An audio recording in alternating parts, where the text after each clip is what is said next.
چۆن معاملە لەگەڵ بێباوکانە بکەین، چۆن معاملە لەگەڵ بێباوکانە بکەین. طبعا ئەم پرسیارە خەڵکێکی زۆریش ئەیکا ئێستا لەم زمانە، یعنی چۆن معاملە لەگەڵ بێباوکا بکەین. یعنی کەسێک ئەگەر باوکیان ئەگەر پیاوێک مردبێ و بڕێ مناڵی بەجێ هێڵا بێ کە پیانەوتری یەتیم، یعنی بێباوک، لای خۆمان ناوە نازدارەکان، یعنی خۆیان بێنازن، بەس دائیمەن بۆ ئەوەی گەشتبینی بڵاو ببێتەوە ئێمە پیان نەڵێن نازدارەکان، یعنی وانەی جێی نازی هەموو مسلمانانە. ئەو بێباوکانە چۆن معاملەیان لەگەڵا بکرێ؟ ئایا خەڵک هاتوچۆیان نەکە؟ ئایا خەڵکانیان نەخوا؟ خەڵکەیە لە سێبەری ماڵەکەیانە دانان شێ؟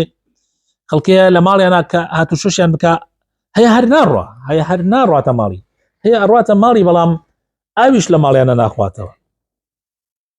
ئایا ئەمە دروستە؟ ئەمە ڕاستە؟ ئەمە نە، بێگومان ڕاست نییە. خوای تەعالا ئەو چەوتیەمان بۆ ڕاستە کاتەوە. بەچی ڕاستە کاتەوە؟ فەرمێ قل ئەی محەممەد صلی الله علیه وسلم پیان بڵێ ئیصلاح لهم خیر،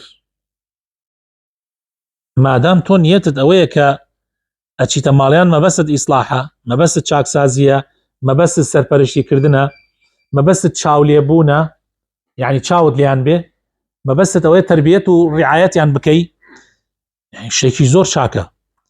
تەنانەت ئەگەر لە ماڵیشیانە نانیش بخۆی، ئاویش بخۆی، مادام تۆ قازانجت هەیە بۆ ئەوان، زەرەرت نییە، زەرەریان لێ نادەی، هیچ کێشەیەک نییە.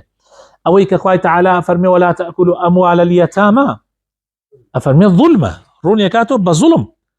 مامێکە خاڵێکە بڕێ ئەیتام ئەکەوێتە ژێردەسی ئەو سەرپەرشتیانەکە، باوکیان نەماوە، ئەڕوا ماڵەکەیان داگیرەکە، یعنی هێواش هێواش ماڵەکەیان ئەخوا. ئەوەیە کە خوای تەعالا فەرمێ ماڵی یەتیم نەخۆی، ماڵی یەتیم نەخورێ بە زوڵم، بە زوڵم.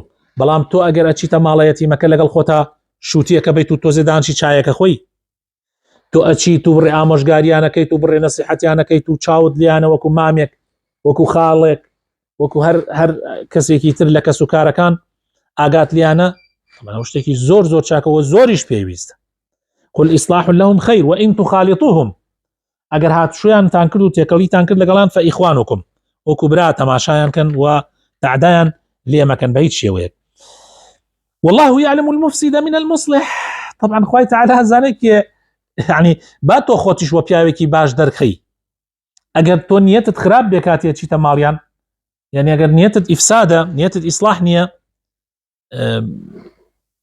کەوابوو با زاهیرەکەش چاک بنوێنی. یعنی زاهیر خوای تەعالا تەماشای زاهیر ناکە، خوای تەعالا تەماشای وەکو لە حەدیثی پێغەمبەر صلی الله عليه وسلم تەماشای وێنەکانتان ناکە، خوای تەعالا تەماشای جسم و هەیکەلت ناکات، جلوبەرگ و ئەوانت ناکات، خوای تەعالا تەماشای دڵت و عەمەلەکانتەکە، دڵت و عەمەلەکانتەکە. کەوابوو هاتوچۆکردنی یەتیم و ماڵی بێباوک زۆر زۆر ضرورە، یعنی زۆریش ضرورە، نەکەم بۆ ئیصلاح نەک بۆ ئیفساد. و خوای تەعالاش ئەزانێ کێ مفسیدە و کێ مصلحە. ئیتر لێرە ترسی نییە، ئەمە مەوزوعەکە ترسی نییە.